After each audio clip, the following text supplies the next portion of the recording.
Breaking news. Hyderabad లో గంజాయికు అలవాటు పడ్డ వీరంగం సృష్టిస్తున్నారు. అయితే మూసాపేటలో గంజాయి సేవించిన వ్యక్తి నడి రోడ్డుపై హల్చల్ చేశాడు. మత్తులో బీభత్సం సృష్టించాడు. ఓ వ్యక్తి తన ఫ్యామిలీతో కారులో వెళ్తుండగా వాహనాన్ని ఆపి హల్చల్ చేశాడు. కారు బ్యానెట్ ఎక్కి పిచ్చెక్కిన వ్యక్తిలా మాట్లాడాడు. భయంతో కారులోని కుటుంబం షాక్ అయింది. కారు దిగి వెళ్లిపోమని చెప్పినా వినలేదు.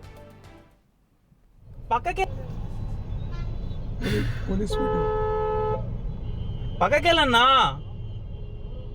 ఎందుకు ఓపెన్ చేయాలి? పక్కకెళ్ళు. కన్నా కన్నా ఇక అమ్ముండి కన్నా, వాడు ఏదో చేసేలాగున్నాడు. ఎందుకన్నా? దెబ్బ తగులుతుంది, పక్కకెళ్ళన్నా. దెబ్బ తగులుతుందన్నా, పక్కకెళ్ళు. పక్కకెళ్ళన్నా, పక్కకెళ్ళన్నా.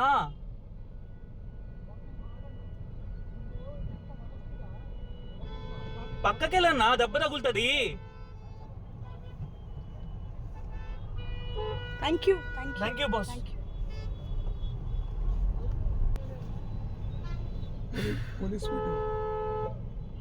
పక్కకెళ్ళన్నా, ఎందుకు ఓపెన్ చేయాలి? పక్కకెళ్ళు. కన్నా కన్నా ఇక అమ్ముండి కన్నా, వాడు ఏదో చేసేలాగున్నాడు. ఎందుకన్నా? దెబ్బ తగులుతుంది, పక్కకెళ్ళన్నా. దెబ్బ తగులుతుందన్నా, పక్కకెళ్ళు. పక్కకెళ్ళన్నా,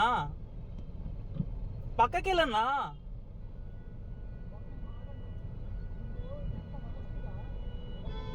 పక్కకెళ్ళన్నా, దెబ్బ తగులుతుంది. Thank you boss.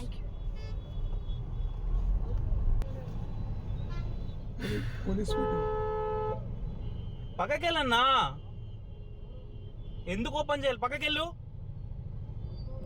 కన్నా కన్నా ఇక అమ్ముండి కన్నా, వాడు ఏదో చేసేలాగున్నాడు. ఎందుకన్నా? దెబ్బ తగులుతుంది, పక్కకెళ్ళన్నా. దెబ్బ తగులుతుందన్నా, పక్కకెళ్ళు.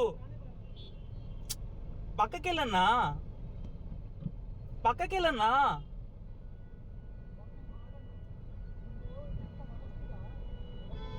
పక్కకెళ్ళన్నా, దెబ్బ తగులుతుంది. Thank you boss.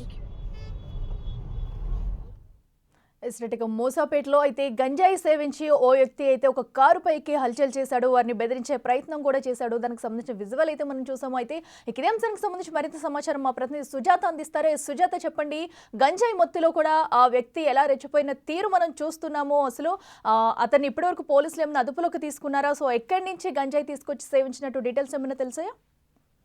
Kukatpally police station పరిధిలో గంజాయి సేవించి కారులో వెళ్తున్నటువంటి వ్యక్తులని ఆపి కారు మీద పెట్టి హల్చల్ చేసినటువంటి గుర్తు తెలియనటువంటి వ్యక్తి అక్కడే రోడ్డు మీద ఉన్నటువంటి కొందరు ఆ కారు మీద నుంచి తనని దించే ప్రయత్నం చేశారు. అయితే గంజాయి మత్తులోనే ఇదంతా చేసినట్లుగా కూడా అటు పోలీసులు గుర్తించారు. ప్రస్తుతం అతను పోలీసు అదుపులో ఉన్నట్లుగా కూడా కీలకంగా సమాచారం. అంటే గంజాయికి బానిస ఉన్నటువంటి వాళ్ళు ఆ వికృత చేష్టలు ఏ విధంగా ఉంటాయని చెప్పడానికి ఇది ఒక నిదర్శనంగా కనిపిస్తుంది. గత కొన్ని నెలల నుంచి కూడా తెలంగాణ రాష్ట్రంలో మేజర్ గా హైదరాబాద్ ప్రాంతంలో గంజాయిని కట్టుదిట్టం చేసేందుకు ఎక్కడా కూడా గంజాయి అమ్మకాలు లేకుండా యువత గంజాయిదారు పట్టకుండా ఉండేందుకు తెలంగాణ రాష్ట్ర ప్రభుత్వం కీలకంగా నిర్ణయాలు తీసుకోవడంతో పాటు ఎక్కడికక్కడ తనిఖీలు చేస్తుంది. కానీ ఏదో ఒక ప్రాంతంలో గంజాయిని అమ్ముతున్నటువంటి వారు ఉండడము, ఇలా గంజాయికి బాగుతున్నటువంటి వాళ్ళు ఇలా వ్యక్తుల మీద దాడులు చేయడము లేదు అని అంటే వాళ్ళు కనీసం ఏం చేస్తున్నారో వాళ్ళకి తెలియనటువంటి పరిస్థితులు అయితే నెలకొన్నది.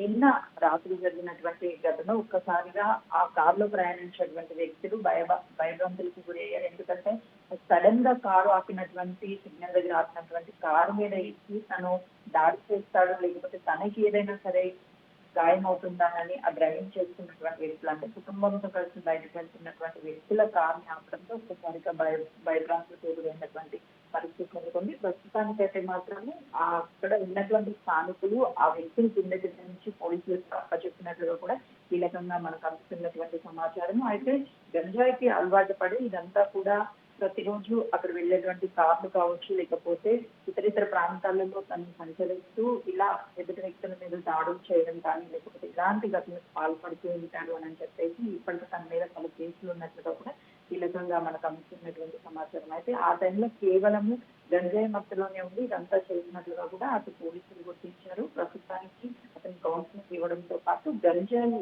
అసలు ఎక్కడి నుంచి ఎవరు ఎందుకు గత 2 నెలల నుంచి తను గంజాయికి బానిసైనట్లుగా కూడా పోలీసులు గుర్తించారు. Right Sujatha, thank you.